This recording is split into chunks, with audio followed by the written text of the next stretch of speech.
गुस्सा बहुत आता है तो एक बार ये कहानी जरूर पढ़ें। यह कहानी है श्याम नाम के एक लड़के की, जिसका एक परिवार था, अच्छी नौकरी थी और एक बेहतर जिंदगी भी। कुछ समय बाद श्याम की शादी हो गई, बच्चे हो गए, परिवार बढ़ गया और साथ ही श्याम के ऊपर जिम्मेदारियां भी आ गई। धीरे धीरे श्याम अपनी जिम्मेदारियों और घर की ज़रूरतें पूरे करने के दबाव से बहुत चिड़चिड़ा सा हो गया। समय के साथ साथ श्याम का चिड़चिड़ापन गुस्से में बदलने लगा।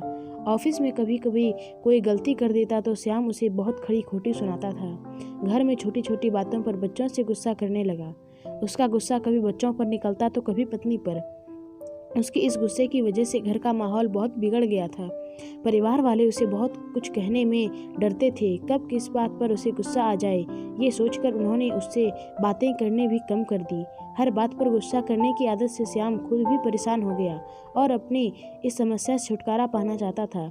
लेकिन हालात अक्सर ऐसे बन जाते हैं कि ना चाहकर भी श्याम को गुस्सा आ जाता था। एक दिन श्याम घर पर अकेला था। परिवार के लोग बाहर गए हुए थे। दिन के समय दरवाजे की घंटी बजी और श्याम ने दरवाजा खोला तो देखा सामने एक साधु खड़ा है। बिना कुछ सोचे समझे श्याम गुस्से में बोला, मेरे पास तुम्हें देने को कुछ नहीं है, यहाँ से निकल जाओ। साधु शांत रहे और बोले, बिना वजह इतना गुस्सा? मैं यहाँ तुझसे कुछ मांगने नहीं आया हूँ, बस एक पता पूछना था, लेकिन तुम्हारे व्यवहार को देखकर नहीं लगता कि तुम ये भी बताओगे। साधु की बात सुनकर श्याम चुप हो गया और बोला, महाराज, मुझे गुस्सा बहुत जल्दी आता है और चाहकर भी मैं अपने गुस्से पर काबू नहीं कर पाता। अगर आपके पास गुस्से को कम करने का कोई तरीका है तो मुझे बताने की कृपा करें। श्याम की बात सुनकर साधु ने अपने थैले में से एक छोटी सी शीशी निकाली और श्याम को देते हुए बोले, इस शीशी के अंदर गुस्से को काबू में लाने की दवा है। अगली बार जब भी तुम्हें गुस्सा आए और तुम कुछ बोलने लगो तो उसी समय इसी शीशी के एक ढक्कन दवा निकाल कर अपने मुंह में डाल लेना और 15 मिनट तक उसे अपने मुंह में ही रखना।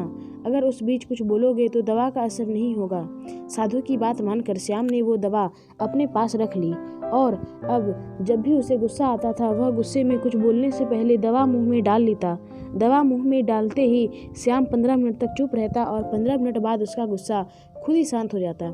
श्याम लगातार ऐसा करता रहा और 10 दिनों के अंदर ही श्याम का गुस्सा कम होने लगा और बात बात पर गुस्सा करने की आदत भी छूट गई। कुछ दिन बाद श्याम को रास्ते में वो साधु फिर से मिल गया। उन्हें देखते ही श्याम ने प्रणाम किया और बोला, महाराज, आपकी दवा ने अपना असर दिखा दिया और मेरी गुस्सा करने की आदत भी छूट गई है। मेरे ऑफिस और मेरे घर का माहौल भी अब शांत हो गया है। मेरा चिड़चिड़ापन भी अब खत्म हो गया है। श्याम की बात सुनकर साधु ने मुस्कुराते हुए कहा, वह कोई दवा नहीं थी, उस शीशी में तो बस पानी भरा हुआ था। गुस्से का इलाज दवा नहीं बल्कि तुम्हारा चुप रहना था। गुस्से का इलाज हम किसी दवा से नहीं कर सकते, उसका इलाज केवल शांत रहकर ही किया जा सकता है। जब भी हमें गुस्सा आता है तो हम उल्टा सीधा बोलने लगते हैं या फिर बहस करने लगते हैं और ऐसे में हमारा गुस्सा और भी बढ़ जाता है।